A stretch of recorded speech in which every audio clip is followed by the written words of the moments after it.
नमस्कार, सुरेखा रेसिपीमध्ये तुमचे खूप खूप स्वागत आहे। आज मी तुम्हाला कोथिंबीरीची एक रेसिपी शेअर करणार आहे, जी खायला अप्रतिम आणि खुसखुशीत आहे।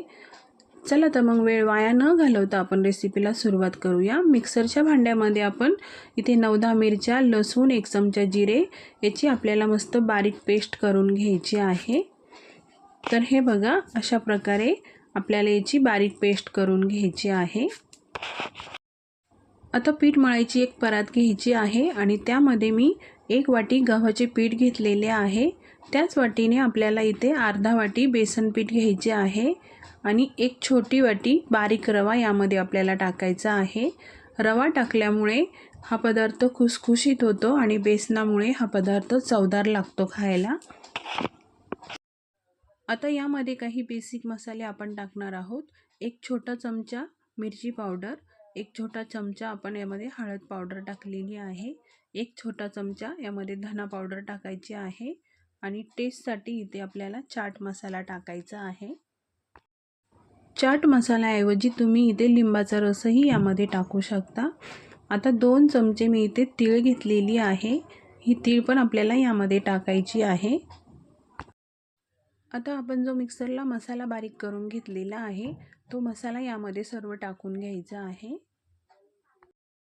चवीनुसार यामध्ये आता मीठ टाकायचे आहे। 1 चमचा यामध्ये गोड तेल टाकलेले आहे। आता हे सर्व चांगले मिक्स करून घेऊया। हे सर्व पदार्थ चांगले मिक्स केलेले आहे। आता यामध्ये 1 वाटी कोथिंबीर आपल्याला बारीक कापलेली टाकायची आहे। ज्या वाटीने आपण गव्हाचे पीठ घेतले त्याच वाटीने 1 वाटी कोथिंबीर घ्यायची आहे। ही मी स्वच्छ धुवून बारीक अशी कापून घेतलेली आहे। आता ही पण यामध्ये चांगलं मिक्स करून घ्यायची आहे।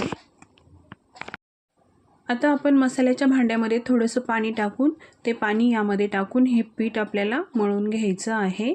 थोडं थोडं पाणी टाकून आपल्याला हे पीठ मळून घ्यायचं आहे।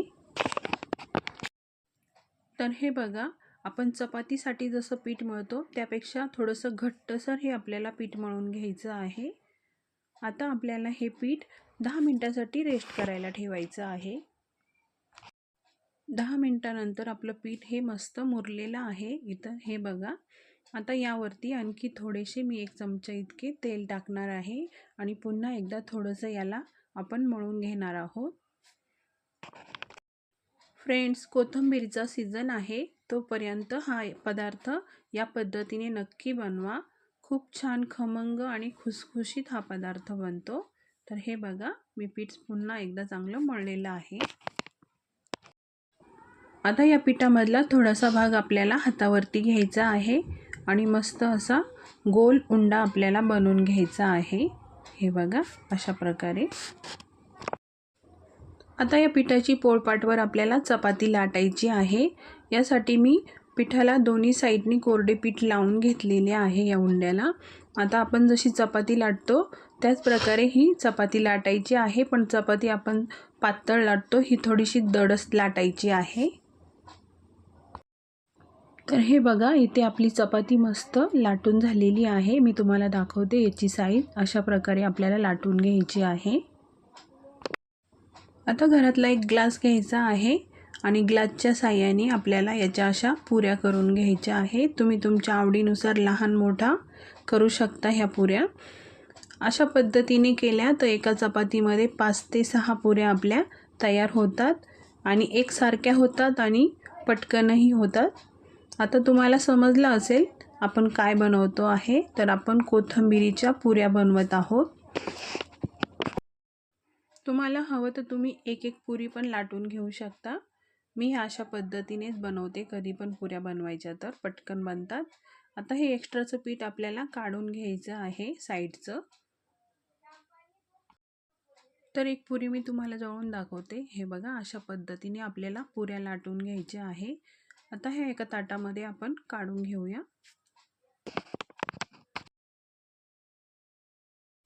इथे सर्व पुऱ्या माझ्या लाटून झालेल्या आहेत। आता हे आपण तळून घेणार आहोत। गॅसवरती मी तेल गरम करायला ठेवलं होतं। तेल आपलं मस्त गरम झालेलं आहे। आता ह्या पुऱ्या आपल्याला याच्यामध्ये फ्राय करून घ्यायच्या आहेत। पुऱ्या फ्राय करताना गॅसची फ्लेम मीडियम ते लो ठेवायची आहे आणि मस्त खरपूस होईपर्यंत ह्या मस्त तळून घ्यायच्या आहेत. जास्त टाईम या पुऱ्या तळायला लागत नाही. अगदी 1 ते 1.5 मिनिटामध्ये सर्व ह्या पुऱ्या तळून होतात. हे बघा, अशा प्रकारे लाल रंग येईपर्यंत आपल्याला मस्त तळून घ्यायचे आहे.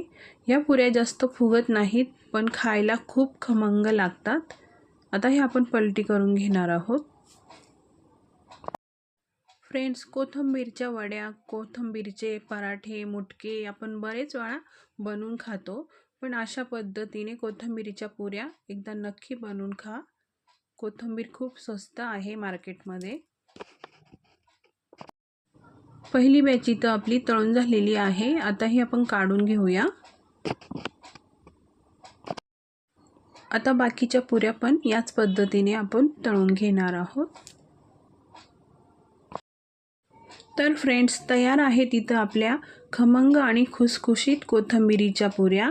ह्या पुऱ्या तुम्ही चहासोबत, टिफिनसाठी, प्रवासात सुद्धा नेऊ शकता. 2 ते 3 दिवस आरामात टिकतात, खराब होत नाही. ह्या पुऱ्या किती खुसखुशीत झालेल्या आहे एक मी तुम्हाला दाखवते.